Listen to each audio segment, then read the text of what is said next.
नमस्कार लाडक्या बहिणींनो. तर मुख्यमंत्री माझी लाडकी बहिणी या योजनेविषयी एक अपडेट आलेली आहे. तर ती आपण जे 1,500 जे मिळतात लाडक्या बहिणींना, तर त्या रुपयांसाठी पुण्यातील काही 1,200 पुरुष बनले आहेत स्त्रिया. तर अशी अपडेट आहे. तर त्याविषयी आपण सर्व माहिती आपण या व्हिडिओमध्ये पाहणार आहोत.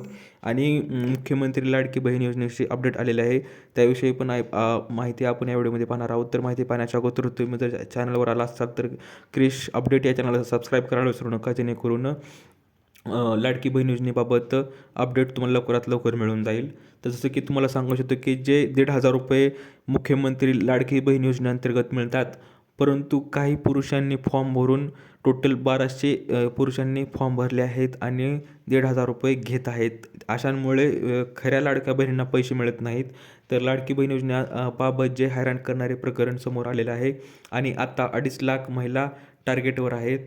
तर त्यात आपण पाहणार आहोत की जे अ, अ, मुख्यमंत्री लाडकी बहीण योजनेअंतर्गत बोगस असल्याचे सातत्याने उघड होत आहे. म्हणजे जे बोगस फॉर्म भरून पैसे लाटत आहेत ते भरपूर आहेत आणि जिल्ह्यातील चक्क 1,200 पुरुष स्त्रिया बनल्याची माहिती आहे आणि केवळ 1,500 रुपयासाठी हे पुरुष स्त्रिया बनल्याची माहिती समोर आली आहे.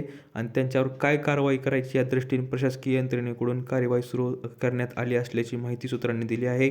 आणि लाडकी बहीण योजनेबाबत एक हैराण करणारे प्रकरण समोर आले आहे.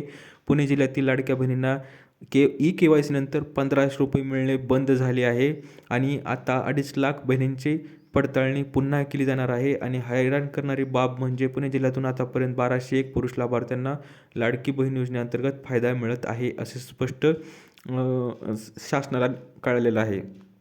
तर आपण जे लाडक्या बहिणींसाठी KYC राहिली होती, ज्यांनी चुकीची केली होती, तर त्यांना पुन्हा एकदा KYCचे निर्देश देण्यात आलेले आहेत. तर राज्यातील अनेक महिला लाडकी बहीण योजनेअंतर्गत ज्या मिळणाऱ्या 1,500 रुपयांच्या निधीपासून KYCमुळे वंचित आहेत. अशा सरकारने लाडकी बहिणींना KYC करण्याचे निर्देश दिले आहेत.